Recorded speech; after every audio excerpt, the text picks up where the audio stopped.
Good morning, everybody. We're here today because the scam threat is real. We're all potential victims.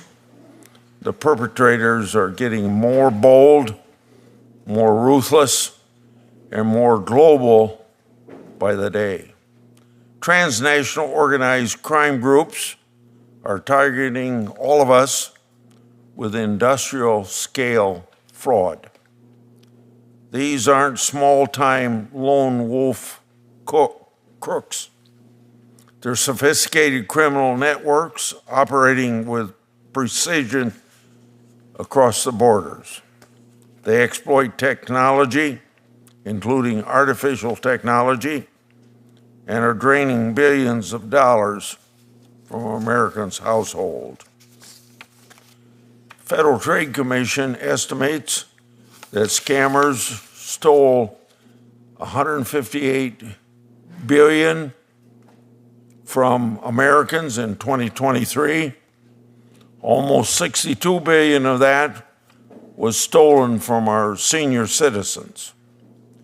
$62 billion would fund the entire Department of Justice for a year and a half. It would fund all public university tuition for U.S. undergraduates for a year. So we're talking about a lot of money. So where's it going?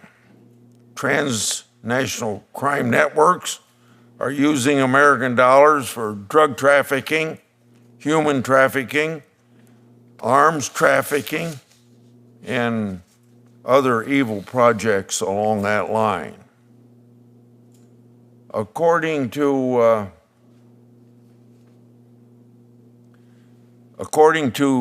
2023 Gallup poll, scams are Americans' second highest crime concern, just after fear of identity theft.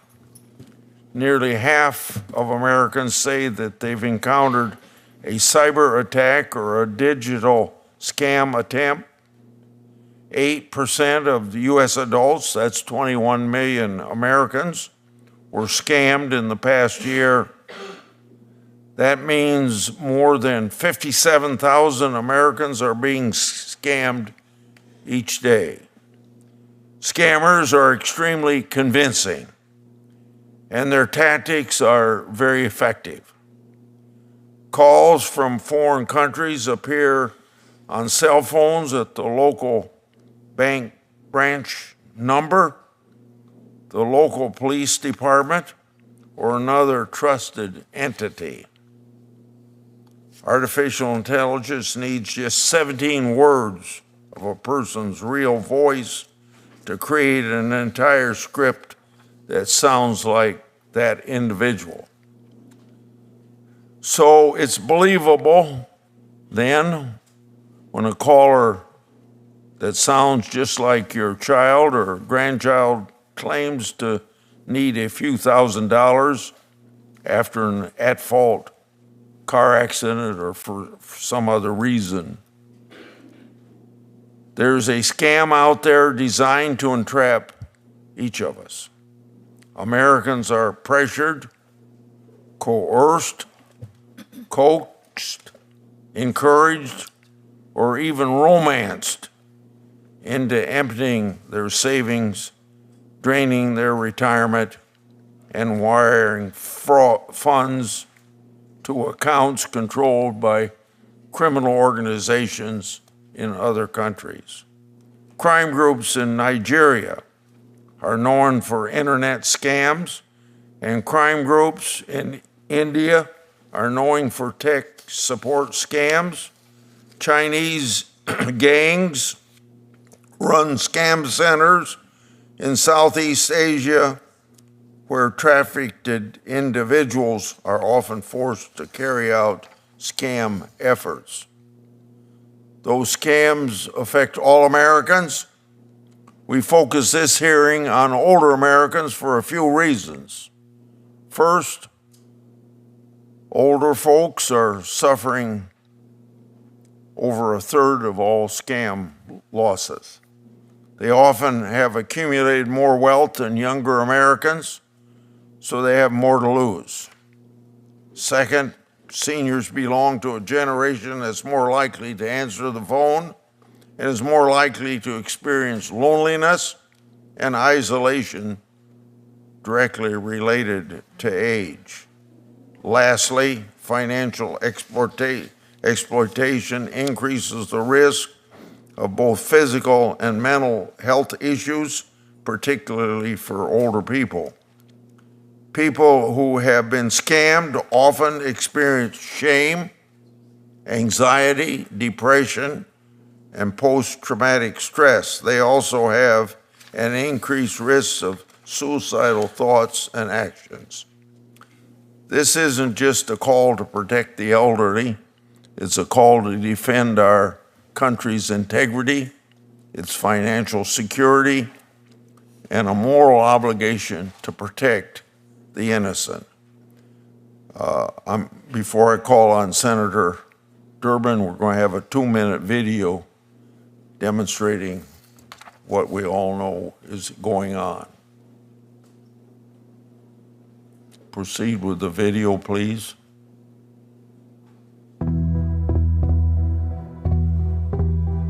Mom, it's me. I'm in trouble. It's your loved one's voice. They're in trouble. You'd do anything to help them. They say they won't let me go unless you pay them. But it's not actually them. New software can recreate the voices of loved ones in distress, and scammers use that to ask for large sums of money. The Federal Trade Commission says it's making AI robocalls a top priority and educating people on the issue. Romance scams are skyrocketing. Complaints grew 25% from 2019 to 2021, according to the FBI. My name is Eileen Charlotte. I am a fraud victim, and my story was featured in a Netflix documentary called The Tinder Swindler. Romance scams are big business for criminals. They prey on your heartstrings. Being a fraud victim is reality for millions of people worldwide, because 45% of all crimes is fraud. We are blamed, shamed, and named. But by blaming the victims, we always let the criminals win. So I'm asking you to take action now. Senator Durbin. Thanks, Mr. Chairman. I want to apologize initially for being late for the hearing. We had a briefing, bipartisan briefing this morning that Senators Thune and Schumer sponsored to discuss the horrific assassination of elected officials in Minnesota over the weekend, and also the experience of a member of this subcommittee, Senator Padilla, in Los Angeles last Friday. It was a sobering presentation on the question of the assassination and the vulnerability of many people in public life today. I would say that it calls for action, and this committee is going to be at the heart of it. We are responsible for oversight for the Department of Justice, the Department of Homeland Security, and I believe that we will be called on to consider legislation on the subject in a very timely fashion. So that is the reason I was late. It certainly is no disrespect for the important topic we are discussing. The amount of fraud perpetrated against older Americans is overwhelming. According to the FBI, people aged 60 and older reported 4.9 billion, that's billion, stolen through fraud with an average loss of $83,000 last year, up 43% from the previous year. Elder fraud is a growing threat, and it frequently goes unreported, as the chairman said, because of the victim's fear, embarrassment, or lack of resources. New technologies like cryptocurrency ATMs pose a heightened risk for older Americans. We're considering a cryptocurrency regulation bill on the floor today. We may even vote on it today. Many of us had amendments that we wanted to offer. Unfortunately, no amendments will be allowed by any member of the Senate. No amendments. My amendments was to regulate the safety of crypto ATMs. What are crypto ATMs? They're machines you may find in a grocery store or a shop where you do business. And it looks like you can buy a Bitcoin and that's all there is to it. There's much more to the story. Crypto ATMs look like a regular ATM. You find them in gas stations, grocery stores. The big difference is that instead of depositing money with your bank, a crypto ATM allows customers to purchase cryptocurrency, something called a Bitcoin. These crypto ATMs have become a favorite tool of scammers because once a victim purchases crypto and transfers it to a criminal's digital wallet, it is virtually impossible to trace or recover. These scammers might be using new technology, but they're following a very old playbook.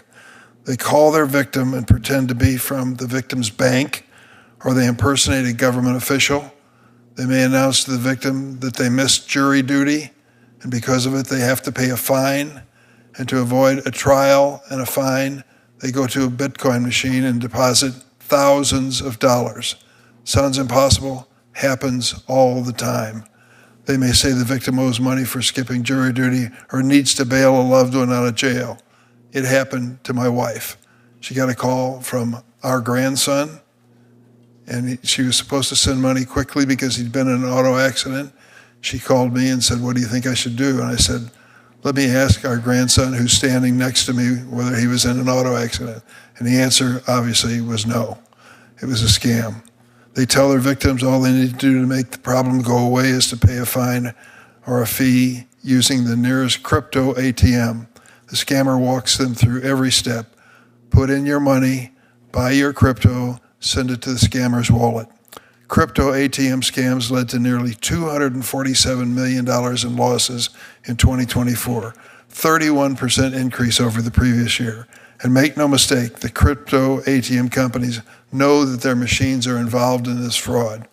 One crypto ATM operator, Bitcoin Depot, wrote in an SEC filing, quote, "Our products and services may be exploited to facilitate illegal activity such as fraud, money laundering, gambling, tax evasion, and scams."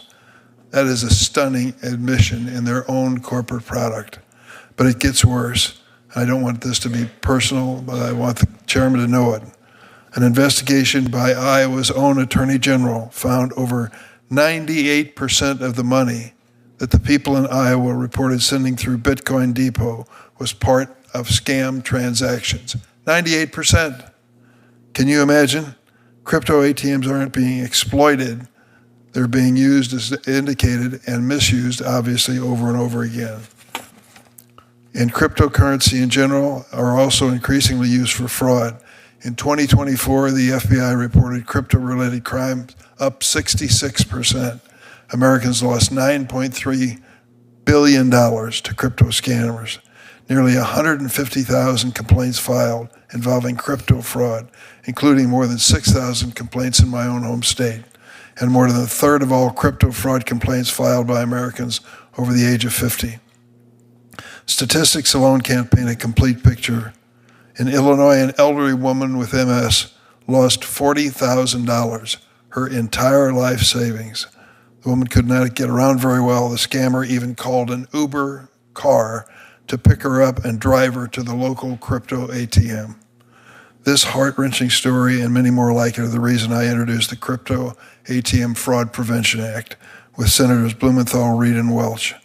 It would require crypto ATM operators to register with financial regulators, warn customers about scams, and create transaction limits so that customers won't lose their life savings. The bill also would require operators to refund new customers who've been defrauded. We've got to do more to protect the people who send us here to do this job, particularly vulnerable older Americans. For God's sake, they paid their dues. They went to work. They saved up meager savings and maybe have a little Social Security on the side, and they barely get by. To be ripped off by one of these frauds has got to be beyond embarrassing. It could be completely destructive of their lifestyle. I stand ready to work with Senator Grassley and my colleagues to address this issue. Thank you, Mr. Chairman. Yeah, thank you very much. Now I'd like to introduce our witnesses. Miss April Helm, the daughter of a romance scam victim and a founding board member of a nonprofit called Advocating Against Romance Scammers.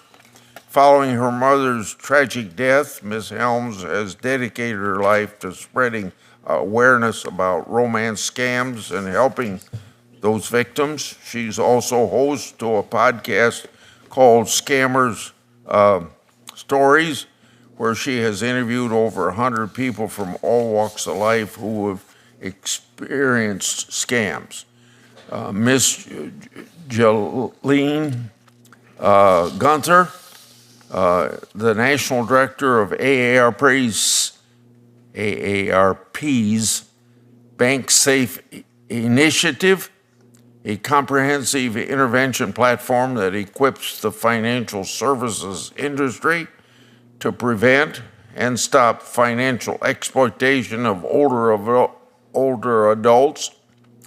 In her work, she engages frontline employees at banks, credit unions, investment firms, retailers, and other providers of financial products and services. Under her guidance, AARP's Bank Safe Initiative has trained 1 in 10 financial industry frontline employees who have saved older adults more than $100 million from exploitation.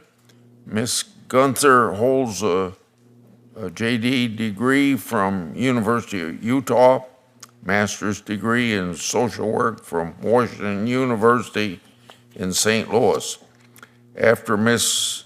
Gunther, we have Joshua Bercu, Executive Director of the Industry Traceback Group and Vice President Policy and Advocacy at the US Telecom, the Broadband Association. Through the Traceback Group, Mr. Bercu leads an effort to identify the source and stop illegal calls. In his U.S. Telecom role, he heads U.S. Telecom's policy development and advocacy on digital trust and consumer protection. Before joining U.S. Telecom, Mr. Bercu was a partner at the D.C. telecommunications law firm's privacy practice, where he worked on automatic calling related legal, regulatory, and policy issues. Brady Finta, founder and CEO of the National Elder Fraud Coordination Center, where Mr. Finta served in the FBI for almost 25 years, where his work focused on combating organized crime, gangs, and child pornography. He also served as supervisor of the Cross-Border Violence Task Force, where he specialized in transnational organized crime investigations, including kidnappings, murders, cartel finance, and money laundering. In 2018, he established the FBI's San Diego Elder Justice Task Force, and this year he opened and leads the National Elder Fraud Coordination Center. The center combats scams by aggregating and analyzing private and public sector through an organized crime lens. It ties cases together and creates high-dollar investigative packages of federal law enforcement investigation. Now, before you begin your testimony, we swear members at this hearing, so please rise so I can give the oath. Do you swear or affirm that the testimony you're about to give before this committee will be the truth, the whole truth, and nothing but the truth, so help you God? They've all answered positively. Ms. Helms, start out. Thank you, Senator Grassley and Senator Durbin, for the opportunity to speak with you today. My name is April Helm. I'm here because my mother, Sherry Tyson, lost $350,000 to a romance scam before her passing in 2020 while undergoing treatment for late-stage ovarian cancer. It's been a long, frustrating, and heartbreaking journey that has brought me to this moment. And before I share the details, I want to express just how surreal it is that I'm sitting here with you today. In 2018, while undergoing cancer treatment, she became even more isolated, more susceptible. One day, while I was headed to a football game in my hometown, I received a text from her. It said, "I gave all my money away. I have nothing. Come get me." I was in shock. She promised, but she had lost her apartment, her car, everything. I told her she could move in with me, but on one condition, and that was she couldn't talk to the scammer in my house. She refused. She couldn't let go of the fantasy they'd sold her. Instead, she moved in with her sister in Mobile, Alabama. And when that didn't work out, she asked me to come get her so she could start fresh in Dallas with my brother. We made a plan to move her that day, but scammers had another plan. One of their tactics is to keep victims awake all night, exhausted and disoriented. That morning, as my aunt and my mother were preparing to leave, my aunt, who's sitting behind me today, found her collapsed on the floor. She never made it to Dallas.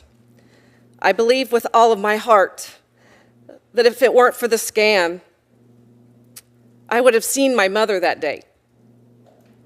In the early days, there was almost no information online about these scams. As someone with a background in radio news, I launched a podcast to investigate, to talk with other victims, law enforcement, and experts. I've interviewed people of all ages and professions who were deceived, smart people. A former CIA agent, she lost $1 million. A son of a marriage counselor who lost money. A woman who was married to a retired colonel. This crime isn't just happening to the elderly, it's happening to people my age and younger. A woman my age in Oklahoma recently made national news because her scam turned her into a money mule, like many do, and she's now facing up to 62 years in prison. I've interviewed the scammers themselves, too. One told me they like to target Americans because we have money and because of what we did with slavery. Many victims go to local authorities only to be told there's no crime because they gave their money away. Victims feel abandoned, penniless, ashamed, and taxed heavily for withdrawing their retirement savings. Some even take their own lives under the weight of the despair. Today, I serve on the board of Advocating Against Romance Scammers, a national nonprofit focused on prevention, education, and advocacy. My mother deserved better. Every victim does. We urgently need Congress to act to ensure no more families are shattered by this cruel and complex crime.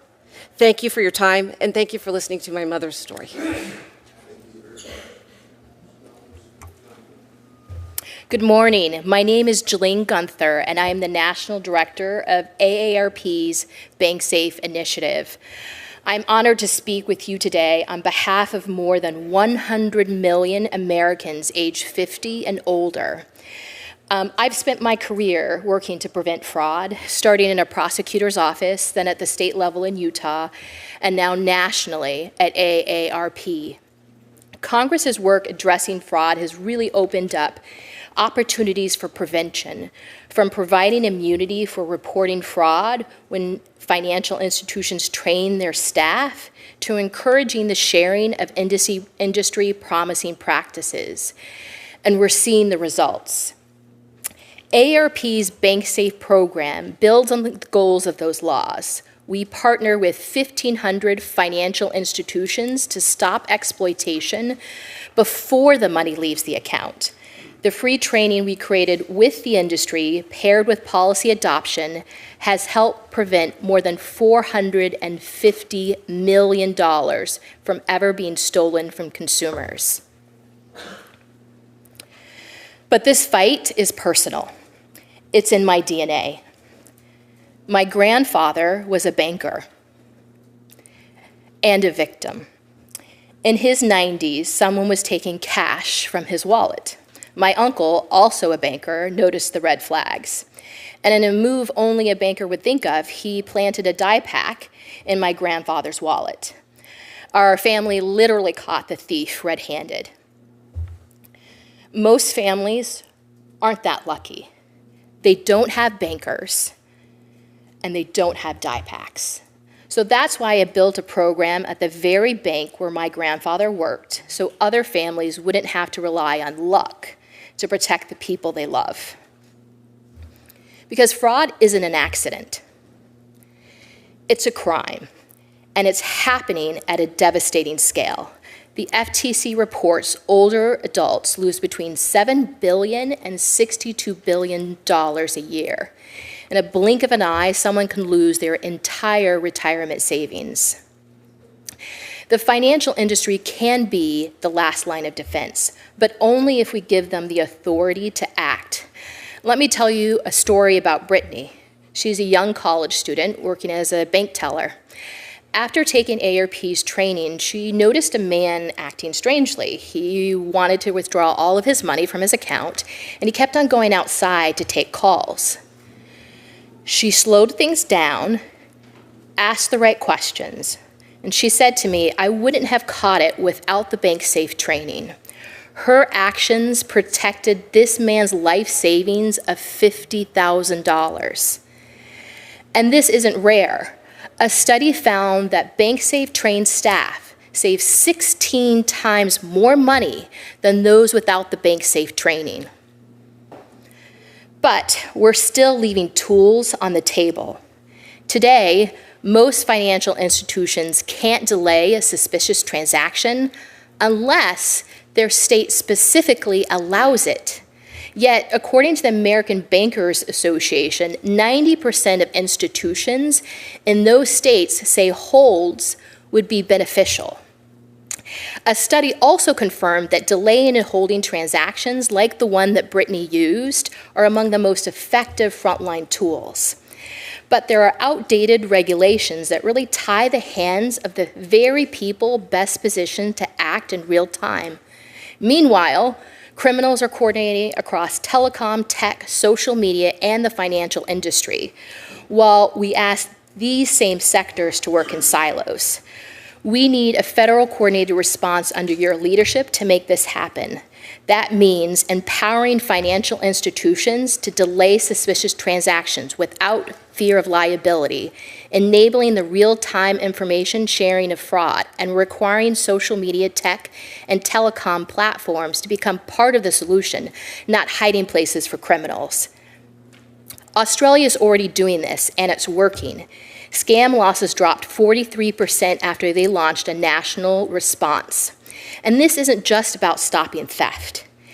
It's about protecting trust, preventing negative impacts to business and government, and ensuring the independence of adults in the final years of their life. Thank you, and I look forward to your questions. Chairman Grassley, Ranking Member Durbin, members of the committee, thank you for the opportunity to testify today and for your leadership on this critical issue. Your continued partnership is vital to sustaining the vigilance, innovation, and coordination we need to fight the scammers exploiting the American people. I'm Josh Bercu, Executive Director of the Industry Traceback Group, or ITG, the FCC designated entity to trace back unlawful robocalls, and Senior Vice President at US Telecom. I've also served on the Aspen Institute's Task Force for Fraud and Scam Prevention and the FTC's Scams Against Older Adults Advisory Group. The communications industry has been making meaningful progress confronting scam robocalls. We've deployed tools like call blocking and labeling, stir-shaken call authentication, and traceback. We are leveraging these tools in the fight against ever more personalized fraud schemes. Traceback helps us identify the actors behind fraud calls and has supported dozens of civil and criminal enforcement actions at every level of government. We know the combination of identifying bad actors responsible, including through traceback, and then holding them accountable works. A couple stats here. Raids of Indian call centers in 2016 led to an overnight 85% drop in IRS scam robocalls. And a similar Canada-India crackdown in 2018 led to a 77% decline in similar calls to Canadians. Today, thanks to coordinated action by industry and government, many of the most disruptive, high-volume scam calls no longer reach vulnerable Americans at the same scale. Indeed, scam robocalls are down over 50% from their 2021 peak. But today's fraudsters aren't blasting millions of robocalls impersonating the IRS or Social Security Administration. They're targeting individuals with live calls and finely tuned deception. They spoof bank numbers and pose as fraud teams. They impersonate loved ones and local officials to steal from their victims. And as we've already heard today, in the case of older adults, they can rip away what their victims spent a whole life building. We are not powerless against these devastating scams. It used to take law enforcement months to determine who made an illegal call, and now through ITG tracebacks, we often find those criminals within hours or days. That speed and scalability allow us to keep pace with today's fast-moving fraud. In recent years, we have proactively expanded our work beyond telecom. Our collaborative cross-sector partnerships have broadened traceback's reach and relevance as a tool for disruption, and they could be a difference maker in building actionable criminal cases. While we can't undo what's been done, we can go after the bad guys and prevent further harm. The threat of foreign actors exploiting U.S. networks is not new, but their tactics are evolving.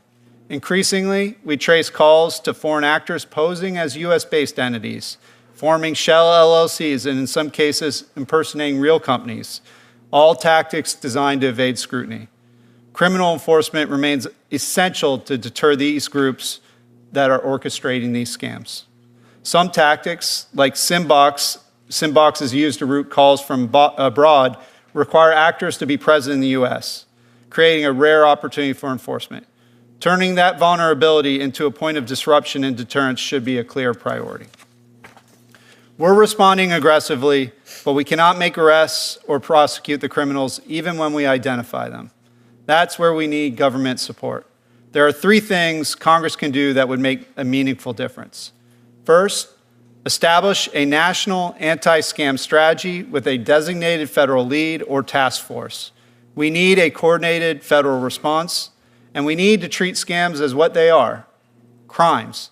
Our strategy must prioritize cross-border criminal enforcement. Second, provide a safe harbor for improved fraud prevention and detection. Emerging partnerships across industry sectors are showing real promise in identifying and disrupting scams. A well-scoped safe harbor could unlock deeper collaboration. Third, support and scale what works. As scams evolve, we need to double down on tools and partnerships that have shown real results. While we've made progress, fraud continues to take a toll. We must now focus on turning progress into impact, helping to deter, disrupt, and penalize fraud, ensuring the criminals can't target another victim. Thank you, and I look forward to your questions. Good morning, Senators. There was a time not long ago when Americans felt comfortable answering the phone and talking to strangers. We weren't suspicious of every number we didn't already know, and skeptical that every text or email might be an elaborate scheme to steal from us. Fraud has become ubiquitous in our country. For hundreds of thousands of older Americans every year, it has a life-altering effect, causing them to lose their life savings, damage their mental and physical health, withdraw from society, and even to commit suicide. As the chairman said, the FTC estimated losses just to our elders at over $62 billion a year. Some of these losses include both of my parents. Where does it go? Transnational organized crime groups overseas, some in countries who are our nation's adversaries. This is a national security threat we as a country are not effectively mitigating. It's most clearly manifest in the annual statistics from both the FBI and FTC that show dramatic increases year after year, particularly among our elders. I'm unaware of any other crime which victimizes a particular demographic of Americans at these levels. I think it's time to admit that what we're doing is not enough to stop or even slow the progression of this crime. We have to do something more dramatic.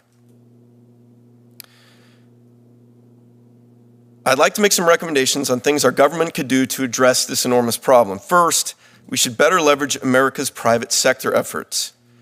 Fortunately, many of America's companies already have capable anti-fraud and vulnerable persons programs, and they're highly skilled at using this data to uncover fraud. But these companies have only a small piece of the elder fraud puzzle. In this puzzle, among companies is not getting put together on a regular basis. The same is true with law enforcement. Agencies are not sharing information enough, and even different departments in the same agencies aren't sharing enough. Next, we should build a network of elder justice task forces across America, EJTFs. As a nation, we've created task forces to combat internet crimes against children, terrorists, drug trafficking, and gangs, but not to counter those criminal organizations victimizing our parents and grandparents at an epidemic level.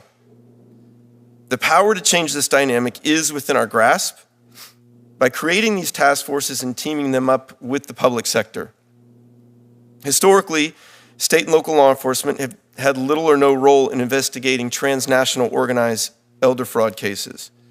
However, their investigative resources are crucial in the solution to this problem because there's just not enough federal agents to adequately counter this threat.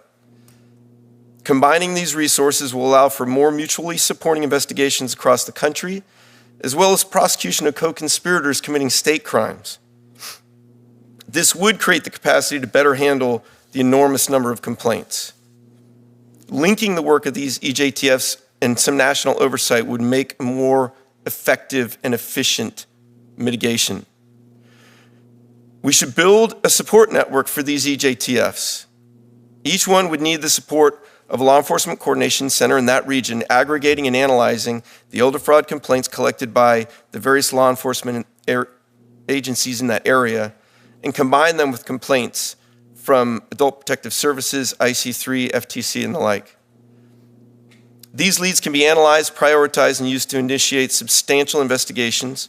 Proof of this concept lies within the San Diego Elder Justice Task Force and the Elder Justice Coordination Center that supports that task force. Once created, these EJTFs would have the support and the resources of the National Elder Fraud Coordination Center, a clearinghouse designed to aggregate and analyze and elevate the efforts of the private sector. Coupling the EJTFs with this coordination center would give America's companies the ability to contribute at scale to the elder fraud fight and allow for law enforcement to develop bigger, more impactful investigations faster.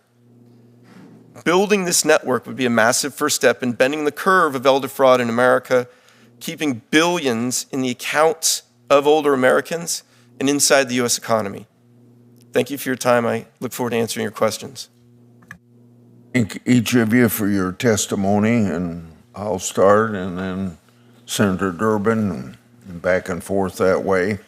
5 minutes each. Mr. Finta, requiring fast and efficient sharing of data and intelligence is very important. What are the biggest breakdowns in information sharing between federal, state, and local agencies when it comes to elder investigations? Would a more formalized information sharing hub or federal coordinating mandate help track and take down transnational scam networks more effectively? I think you've touched on this already, but this gives you an opportunity to expand. Absolutely, Senator. I appreciate the question. I believe it's the only way to make an impact on this crime is to have a whole of society approach and a coordinated approach to this. And I'll give a perfect example. In just San Diego County, 12 different law enforcement agencies, all independently siloed, not sharing information on any of these cases. Until we put that together with a coordination center, you didn't realize that victims in Carlsbad and Coronado and El Cajon and Santee and San Diego were all victimized by the same criminal enterprise, not being investigated by any one of those individual departments or federal agencies. Unless we do this nationally, I do not think we're going to be able to get ahead of this crime that grows every single year. However, I do believe we do have the assets nationally between our public and private sectors and these efforts. If we put them together, I think we could create real impact. More time for you with this question. How does the National Elder Fraud Coordination Center make a difference, and what can Congress learn from your efforts? So the National Elder Fraud Coordination Center, we call it NEFC, essentially focuses on pre-existing efforts, predominantly in the private sector. And I'll give you another example. Amazon does investigations into fraud and vulnerable persons programs. They come up with a certain number of selectors related to the bad guys in their investigations. We take those selectors and we share them with telecoms, banks, other nonprofits, other different financial institutions, tech companies, and we aggregate the information that they've collected on those same selectors in order to present to law enforcement. What that does, it gives law enforcement a huge jump start in a type of investigation that would normally take months and months and months to get to that point, saving effort and making each case more impactful. Mr. Bercu, a recent survey sponsored by Google said 53% of Americans report receiving at least one scam call per day.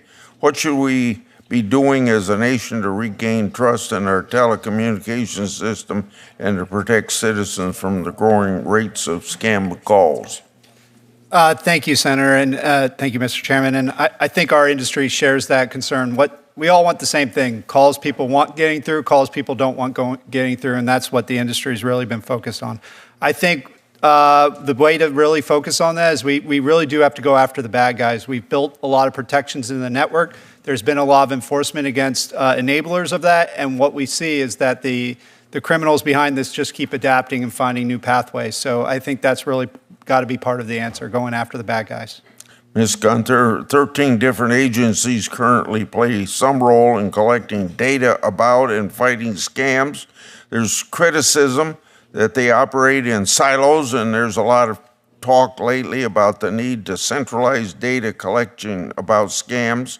How might it bolster our law enforcement efforts if financial institutions were able to report fraud to a central repository accessible by law enforcement authorities and financial institutions? Thank you for the question, Senator. It's a great point. Right now, we're very siloed. The IC3 with the FBI is collecting data, the FTC is collecting data, and then the Department of Treasury is. And those really need to be aggregated together so that people can report into that and we can understand more and more about what's happening in this area. So that we can have better statistics and know what these criminal networks are doing. And I think one of the biggest barriers to that is really the privacy concerns that they have with financial institutions not being able to share information because of consumer privacy regulations. Senator Durbin. Thanks, Mr. Chairman. I listened to your testimony and I'm glad to hear all of it. And I think we're all on the same page. The one thing that I'm surprised is if there was any reference to crypto ATMs, I didn't hear it. I think that's the new device that's being used with great success by the scam artist. And I would just refer again to my neighboring state of Iowa, represented by the chairman. Their attorney general is on this case, looking at crypto ATM.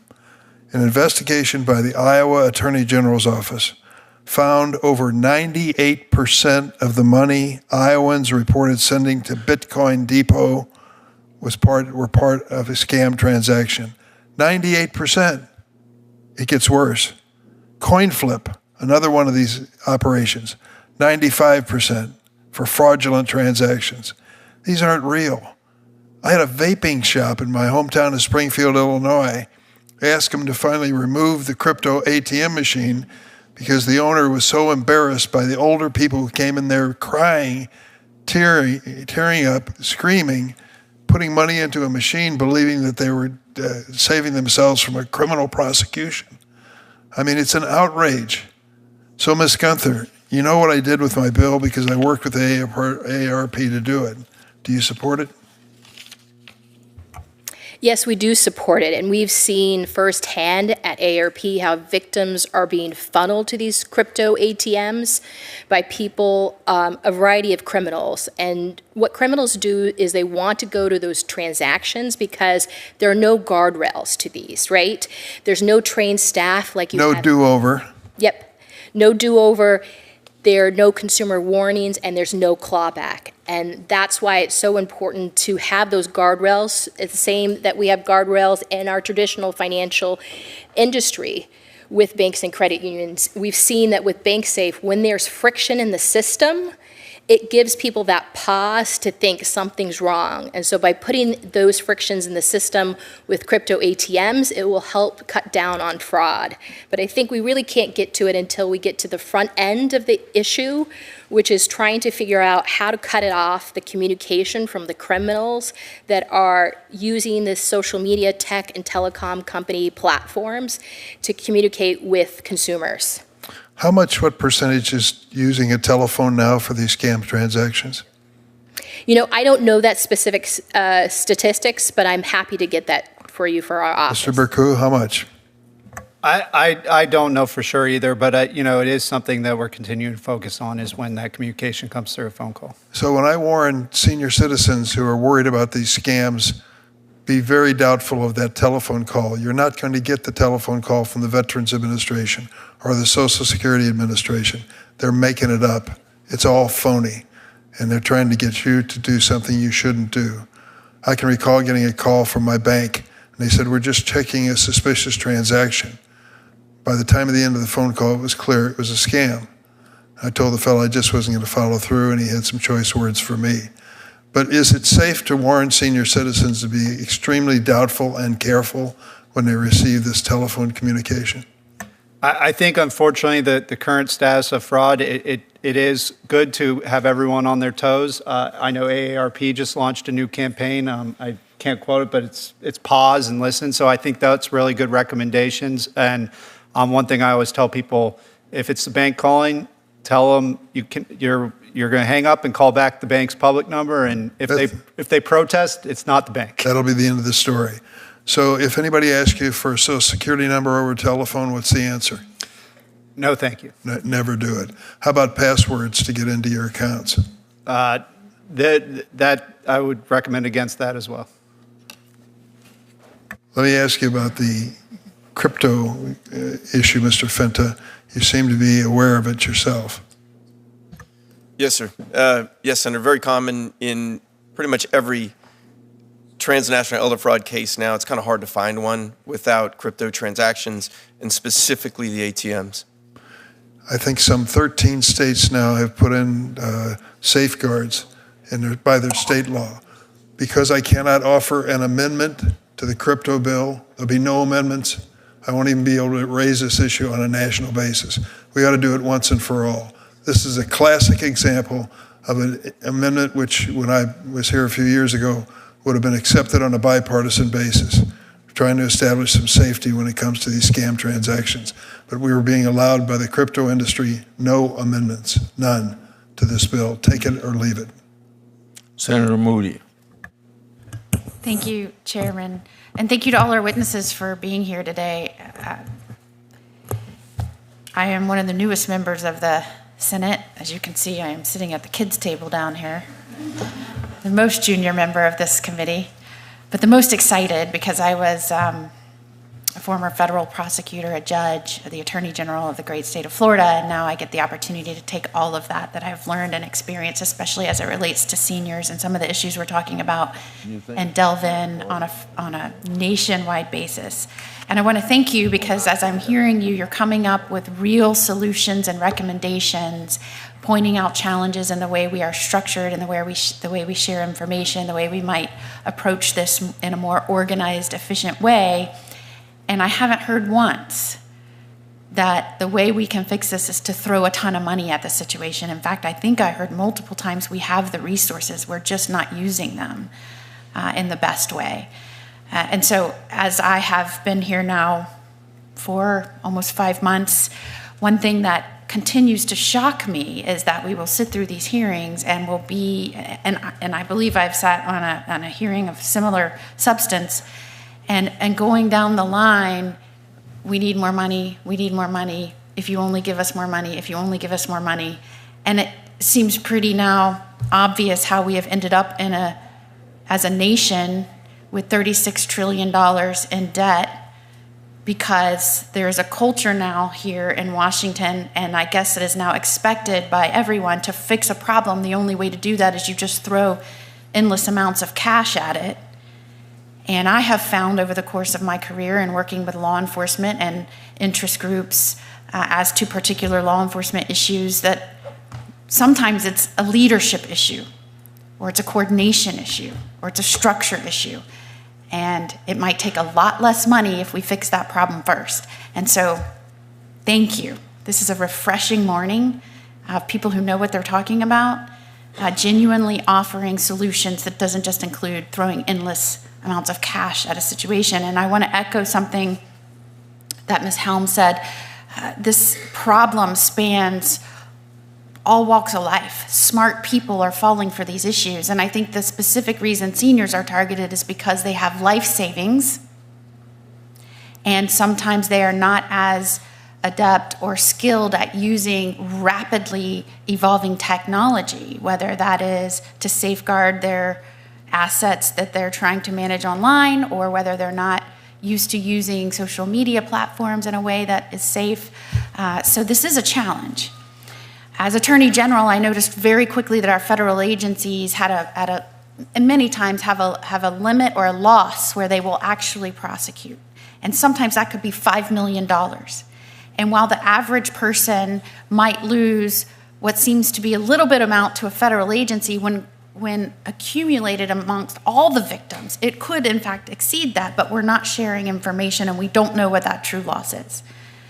So in Florida, as Attorney General, we set out to create the first of its kind in the nation at a statewide level, working with our individual counties of law enforcement and even then our cities to make sure they knew that there was a state level resource to share this information, these victims, so we could accumulate that data and go after. And we saw some success right away. You have the skilled people at the statewide level that were able to help their local jurisdictions and law enforcement. And if it met a certain threshold, then start working with the federal government when they would take that. And I'll start with you, Mr. Bercu. I think you alluded to this. Do you believe that having a federal approach or one person in charge of working with states at a statewide level to start developing the expertise and law enforcement acumen as it relates to cybercrime and cyber fraud and seniors is absolutely needed right now, because we're seeing more and more of these cases take place and could in fact exceed what would be a federal cutoff?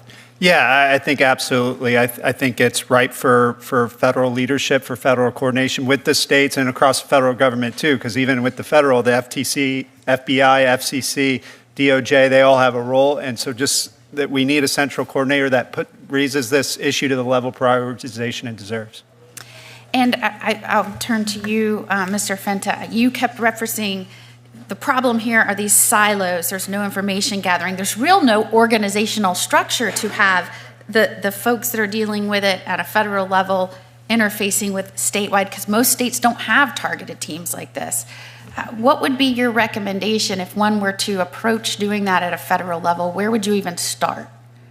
I would basically start with what we already have. We've figured this problem out to some degree with respect to internet crimes against children. Right? We put ICAC task forces in every major city in the United States, predominantly staffed by state and local officers, with a vertical prosecution model, DA's office, U.S. Attorney's office working together. These ICACs are able to actually infuse the hundreds of thousands of leads they get every year. We could duplicate that with EJTFs and actually start to get our hands wrapped around this problem.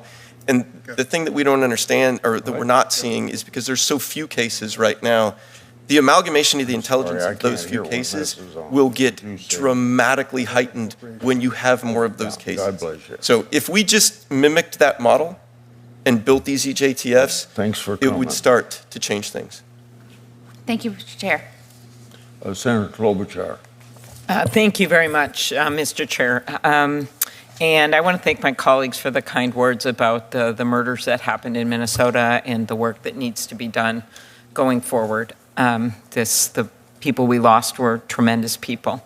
And so I'll start with a question actually out of the U.S. Attorney's Office in Minnesota, because they presented the evidence yesterday to the nation. In 2023, and they're fine people that work there, they successfully prosecuted 3 people who defrauded over 150,000 elderly victims across the country, stole nearly $300 million from them by convincing seniors to pay to enroll in fraudulent magazine subscriptions. It was one of the largest elder fraud schemes in our nation. Like Senator Moody, in my former life as a prosecutor, I actually started an elder white-collar crime division in our county attorney's office and know how bad this can be. Mr. Finta, what barriers do these government and law enforcement agencies face in seeking information necessary to fight scams, securing information? Well, unfortunately, I think there's a pervasive thought process, particularly among our local law enforcement agencies. Hey, there's nothing we can do. Bad guys are overseas, money's in crypto, it's already gone. There is always something we can do, especially if we just start documenting these cases and working together. There's plenty of people in the United States who are co-conspirators in these criminal enterprises that are necessary for them to operate effectively. Mm-hmm. Those turn into great leads as soon as they get arrested. Right, thank you. Ms. Gunther, in 2022, Senator Collins and I actually passed a bill, Senior Fraud Prevention Act, to create an office in the FTC focused on fighting scams that target seniors, education, which some of you have referred to. Quickly, do you agree that investing resources targeted at stopping elder fraud scams is an effective strategy in trying to educate seniors?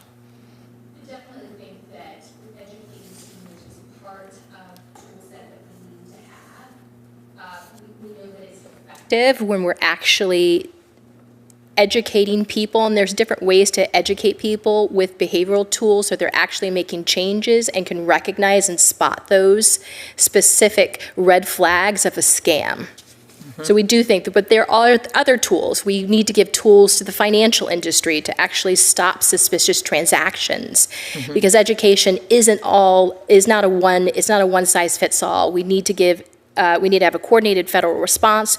We need financial institutions to be able to stop and pause on those suspicious. And then one of the things I'm concerned about is just slashing the FTC's Bureau of Consumer Protection budget by 13% or effectively dismantling the CFPP, the Consumer Financial Protection Bureau. To me, that seems like a bigger problem, which is what's in the budget right now that we just received from the administration. Could you comment on that? Yeah, I can't comment on that, but I can put you in contact with someone from our office. Okay, very good. But I just think we should realize what's going on. I want to turn quickly to AI.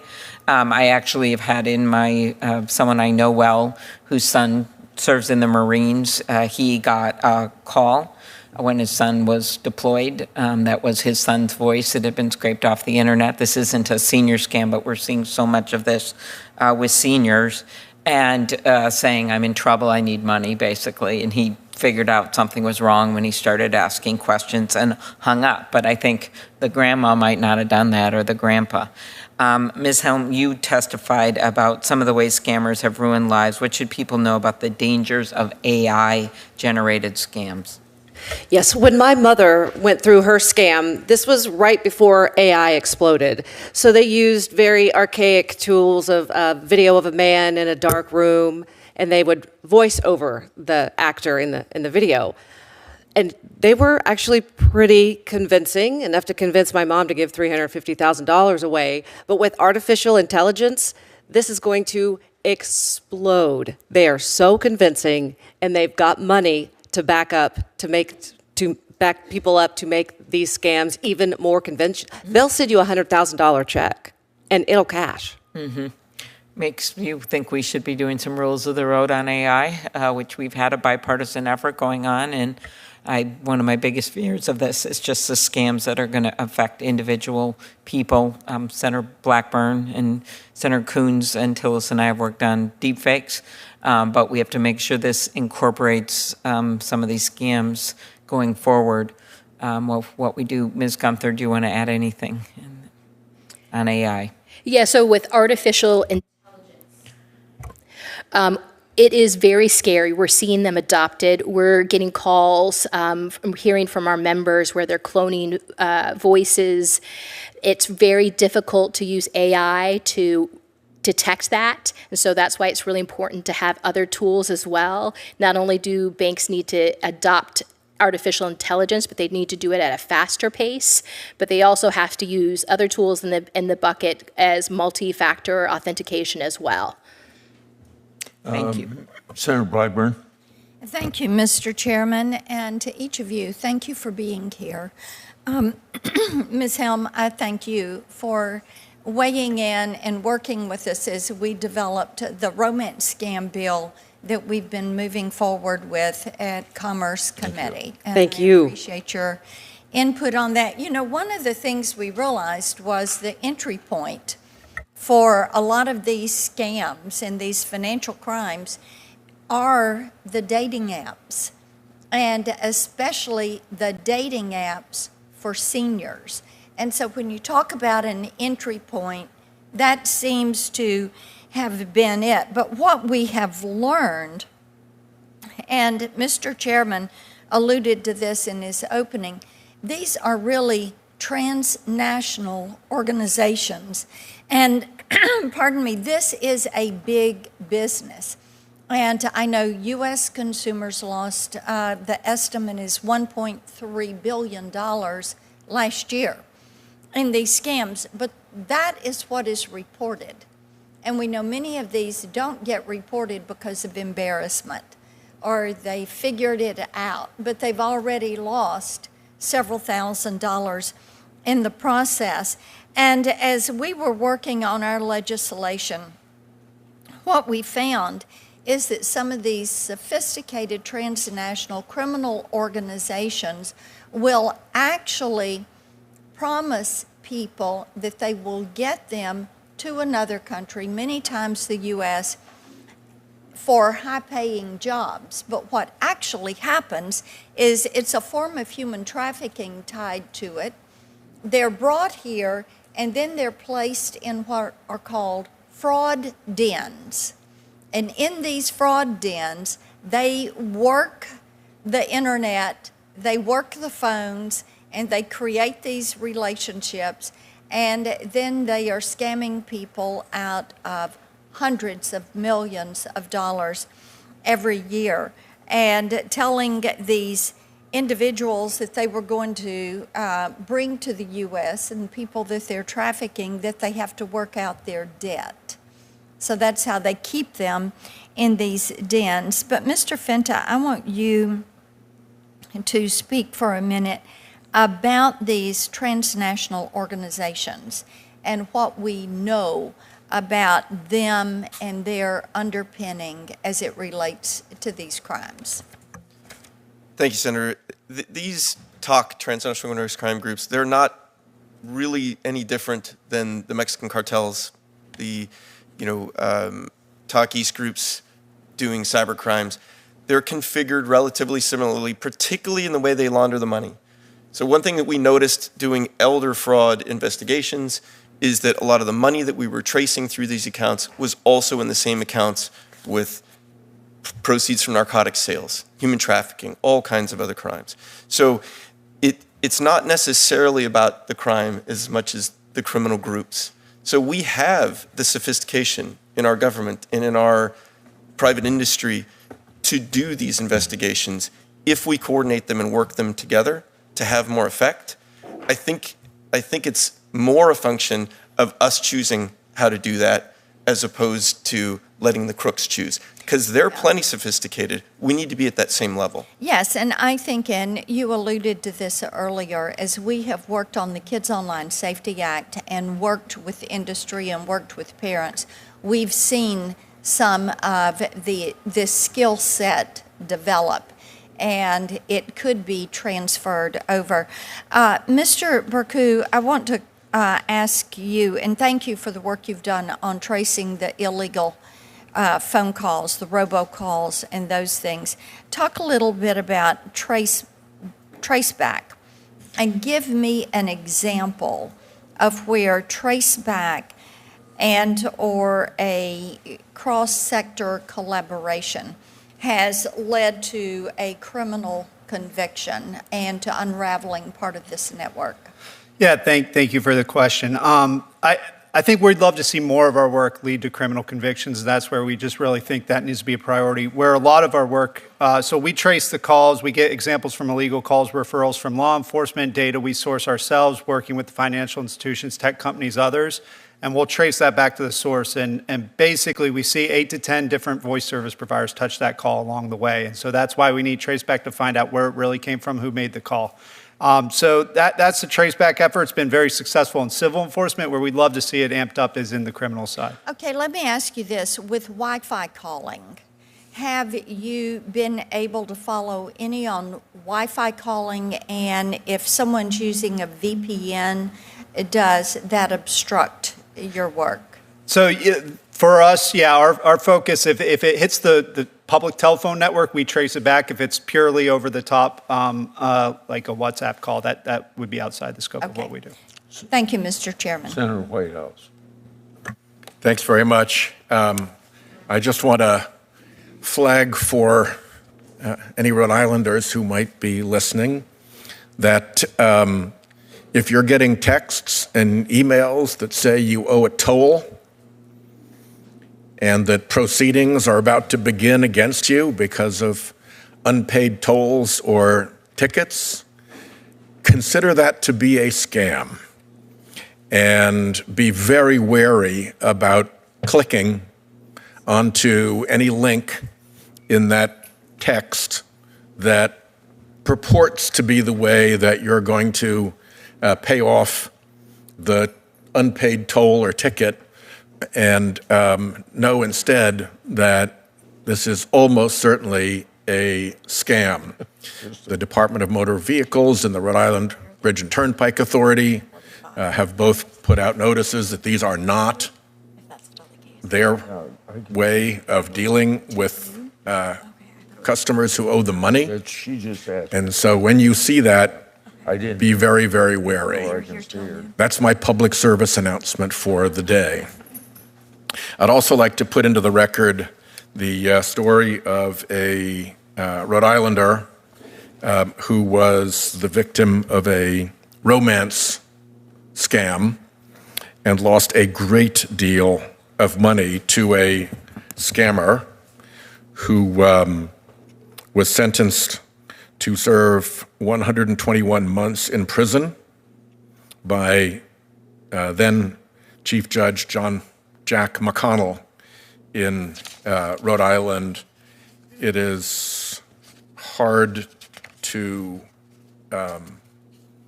overstate what happens to an elderly person who is both betrayed by someone who she thought was a romantic interest, who she thought was a friend, who she had come to count on, and then also to come back from that and find that her finances are in complete disarray, and she's going to have to really rethink what the rest of her life looks like, that it's going to change her entire financial position going forward. So I ask unanimous consent to put that without objection in the record.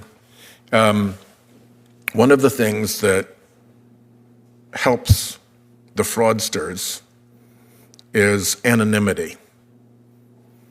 That is very often provided by VPNs or by fake names. Very often the big platforms have a role in all of this, and we don't have a whole lot of time right now, but I really would be grateful if each of you, if you have thoughts about what the best things that we could do to penetrate the anonymity where it is a part of the scam, and to figure out how to hold the platforms more accountable for supporting these frauds, I would be grateful, because I think, this has been a good hearing, Mr. Chairman. It's been very bipartisan. Everybody has constituents who are being scammed by these predatory folks.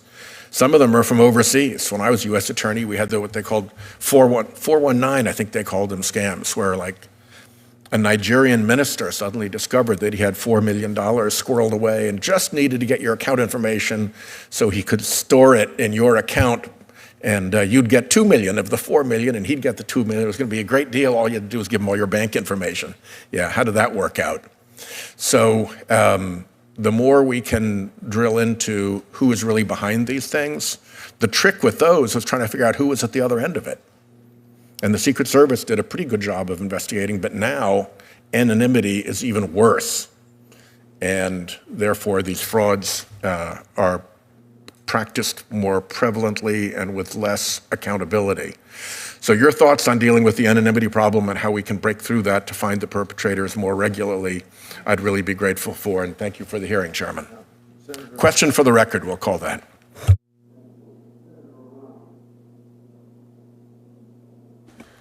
Thank you, Mr. Chairman, and I thank all of our witnesses. Clearly, scamming elders has been going on for way, way too long. And I think they are a particularly vulnerable group of people because perhaps part of it is that, one, they may have resources, but two, they may be trusting. They may be trusting. I remember telling my mom, who lived with us, that if anyone ever calls, to not respond to them. And she said, "But that's very rude." I said, because I told her, "Why don't you have to just hang up?" She said, "That's very rude." I said, "Well, then just say no, thank you, and hang up." But I think that the fact that they're very vulnerable is.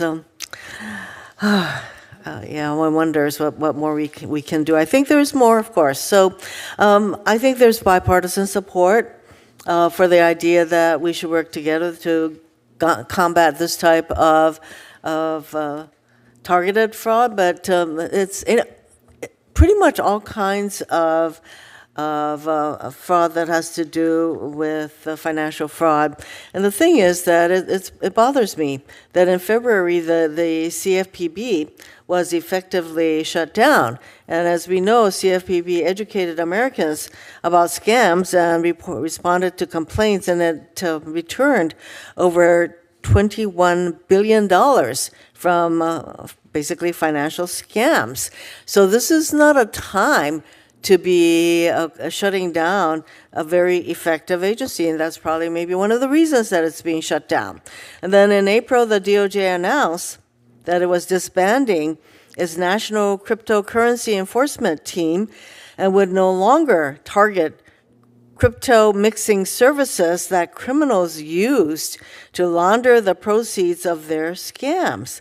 And I led a letter to the DOJ asking for a briefing on this topic, but have received no answer. And we know that there are these crypto ATMs that are very busy scamming money from unsuspecting people. So there's a lot going on, and hearing from all of you, I was particularly interested in Ms. Gunther saying that, and you represent AARP. Now, that is one group that spends a lot of time informing your members about these kinds of scams. But you mentioned that there's more that the financial industry can do to alert people. Could be alerting their relatives that their parents are being scammed, or whatever. And you said that Australia had done something, had enacted legislation to enable financial institutions to put holds on what could be raise red flags. Can you tell us more about what Australia has done? Yeah, absolutely. Australia is a great, promising practice. It's been in the last year or two that they've put this together. They've done kind of what we've all been talking about here today, which is a coordinated national response. But it's also bringing all of the players in the ecosystem, every point of the scam, of the journey of the scam for a consumer, whether that's telecom, social media, the financial industry, tech companies, all together to make them responsible, because I think we're looking just at the end point, which is the financial industry. And to your first part of your question, is that the financial industry, they're their arms are tied because they're not able to, when they teller sees, hey, this is suspicious, there's a red flag here, they're not able, and that person still wants their money because of old regulations, they have to process that in about half of those states. Half the states don't have the ability to hold. So do the other witnesses agree that this is something we can look at doing, following what Australia is doing to bring a lot of people together? In fact, Mr. Bercu, I think you said that there should be a nationally coordinated response to these kinds of scams. So would you agree that would all of you agree that we need to focus on what's happening to our elders and put together a national response? Would you all agree that that would be a good thing? And it would probably require legislation. I mean, I can say I agree. I think there's a lot of work the industry's doing. There's little segments of work that's across it, but I think we need a government-led national strategy that's in coordination with the private sector. Absolutely. I couldn't agree more. Okay. I did have one last question for Ms. Helm. It sounds as though your mother, not only was she scammed by this romance scam, but even when she knew that this was a scam, she still continued to want to participate. So there's a whole psychological aspect to this kind of scam that we need to also address. That's the biggest riddle of this whole thing. I could not get my mother to stop. And all the families I speak to, about 90% of them email me or call me and say, how can I get my family member to stop? And that's the answer that keeps me up at night. I don't have an answer. I know we do need more therapists who are aware of the problem. And there is one therapist in particular, Kathy Wilson, out of Littleton, Colorado, who is putting a program together to teach other therapists about the emotional impact of romance scamming. Thank you. Thank you, Mr. Chairman.